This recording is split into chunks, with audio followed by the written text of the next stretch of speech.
বর্তমান সময় সোশ্যাল মিডিয়ার প্ল্যাটফর্মগুলি এমন একটা প্ল্যাটফর্ম হয়ে গিয়েছে, যদি আপনাদের মধ্যে সামান্য কিছু ট্যালেন্ট থাকে, যেই ট্যালেন্ট দিয়ে আপনি মানুষকে হাসাতে পারেন বা আনন্দ দিতে পারেন, তাহলে আপনিও এই সোশ্যাল মিডিয়া থেকে লক্ষ লক্ষ নয় কোটি কোটি টাকা ইনকাম করতে পারেন। তবে বন্ধুরা, এই সোশ্যাল মিডিয়াতে ইনকাম করতে হলে ছোট বড় বলতে কিছুই নেই, শুধু ট্যালেন্টের প্রয়োজন।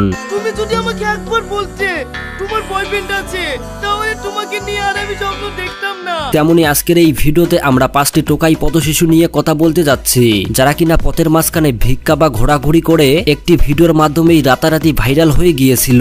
তো তারা কার মাধ্যমে কিভাবে ভাইরাল হয়ে গিয়েছিল, এমনকি বর্তমান সময় প্রতি মাসে কত টাকা ইনকাম করে, এমনকি তাদের ব্যাপারে অনেক অজানা তথ্য আজকের এই ভিডিওতে তুলে ধরা হবে। তাই সবার কাছে রিকোয়েস্ট করব, ভিডিওতে লাইক দিয়ে শেষ পর্যন্ত দেখতে থাকুন। তো বন্ধুরা, সর্বপ্রথমেই রয়েছে গালিবয় রানা।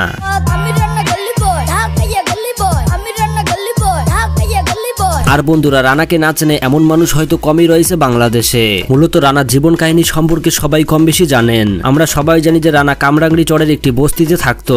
অভাবের কারণে গালিবয় রানা পড়াশোনা করতে পারতো না, এমনকি পরিবার চালানোর জন্য তার মা অন্যের বাসায় কাজ করত। এমনকি রানা পরিবারের এই কষ্ট দেখে রানা রাস্তায় রাস্তায় ফুল বিক্রি করত। কিন্তু ফুল বিক্রি করতে করতে একদিন তাবিব মাহবুদের সাথে দেখা হয়ে যায়। তখন রানার কণ্ঠে তাবিব মাহবুদ একটি র‍্যাপ গান শুনতে চাইলে রানা তাকে এই গানটি শোনায়।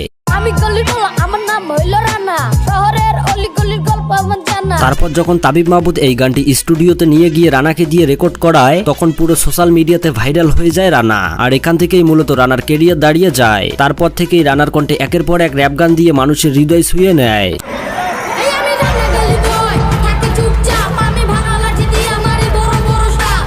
তবে বন্ধুরা, গালিবয় রানার ইনকামের কথা বলতে গেলে তিনি বর্তমান সোশ্যাল মিডিয়াতে কোনো কাজ করে না, তাকে দিয়ে মূলত তাবিব মাহবুদ পড়াশোনা করাচ্ছে। তো বন্ধুরা, এরপর 2 নম্বরে রয়েছে ভাইরাল পথশিশু সুমাইয়া।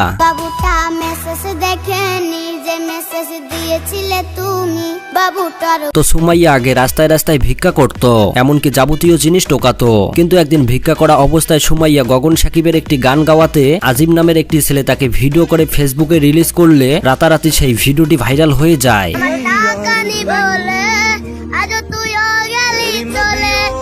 পরে সুমাইয়াকে দিয়ে গগন সাকিব একের পর এক গান রিলিজ করলে সেই গানগুলিতে দর্শক প্রচুর পরিমাণে ভালোবাসা দেয়। এমনকি কয়েকদিনের মাথায় সুমাইয়া হয়ে যায় বাংলাদেশের নাম্বার 1 শিশু শিল্পী।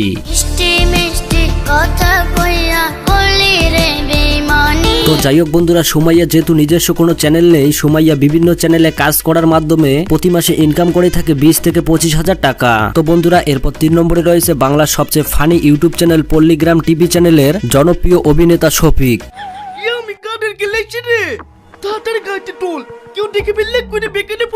আর বন্ধুরা, আমি মনে করি পল্লিগ্রাম টিভি চ্যানেলের এই শফিকের ভিডিওগুলি ছোট থেকে বয়স্ক লোক পর্যন্ত দেখে অনেক মজা পায়, কেননা তাদের এইরকম ফানি ভিডিওগুলোতে রয়েছে শুধু বিনোদন। তো এই শফিক মূলত অত্যন্ত গরিব পরিবার থেকে বিলং করেন। মূলত তার বাবা পেশায় একজন কৃষক, এমনকি বর্তমান দোকান চালায়। তবে শফিক অনেক ছোট থেকেই অভিনয় করত, এমনকি তার অসাধারণ ট্যালেন্ট থাকার কারণে বর্তমান সময় তার কোটি কোটি ফ্যান ফলোয়ার রয়েছে, এমনকি আমি নিজেও তার একজন ফ্যান। তো শফিক পল্লিগ্রাম ইউটিউব চ্যানেলে কাজ করার মাধ্যমে প্রতি মাসে ইনকাম করে থাকে 40 থেকে 50,000 টাকা। তো বন্ধুরা, এরপর 4 নম্বরে রয়েছে বর্তমান সময়ের পথশিশু ভাইরাল আগুন।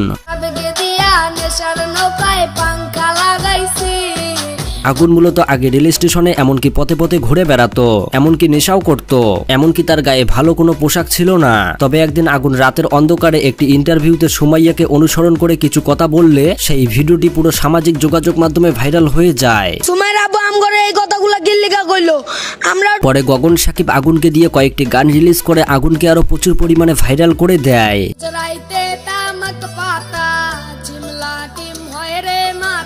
সেখান থেকেই মূলত আগুনের ক্যারিয়ার দাঁড়িয়ে যায়। তবে বর্তমান সময় আগুন প্রতিনিয়ত শর্ট ফিল্মে কাজ করছে। তবে আগুনের ইনকামের কথা বলতে গেলে আগুনের সমস্ত কিছু দায়িত্ব নিয়েছে এই ভাইটি, কেননা আগুনের মা অনেক আগেই মারা গিয়েছে, এমনকি তার বাবা একজন পাগল। তো যাই হোক বন্ধুরা, এরপর সর্বশেষ 5 নম্বরে রয়েছে শিশু শিল্পী রিফাত।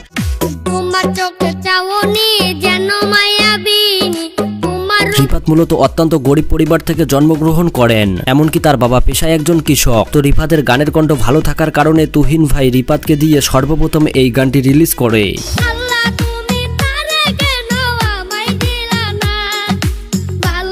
গানটি মূলত রিলিজ করার সাথে সাথেই পুরো সোশ্যাল মিডিয়াতে ভাইরাল হয়ে যায়। এরপরেই তুহিন ভাই রিপাতকে দিয়ে একের পর এক গান রিলিজ করে জনপ্রিয় শিশু শিল্পী গড়ে তোলে। বিশেষ করে তার এই গানটি সবার হৃদয় ছুঁয়ে নিয়েছে।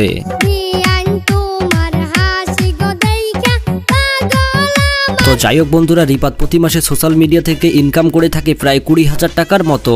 তো যাই হোক বন্ধুরা, এই ছিল টোকাই থেকে রাতারাতি ভাইরাল হওয়া সেরা 5টি পথশিশু। তো বন্ধুরা, এই 5টি পথশিশুর মধ্যে আপনি কার কার ভিডিও দেখতে ভালোবাসেন অবশ্যই কমেন্ট করে জানাবেন। দেখা হচ্ছে পরবর্তী কোনো ভিডিওতে। আল্লাহ হাফেজ।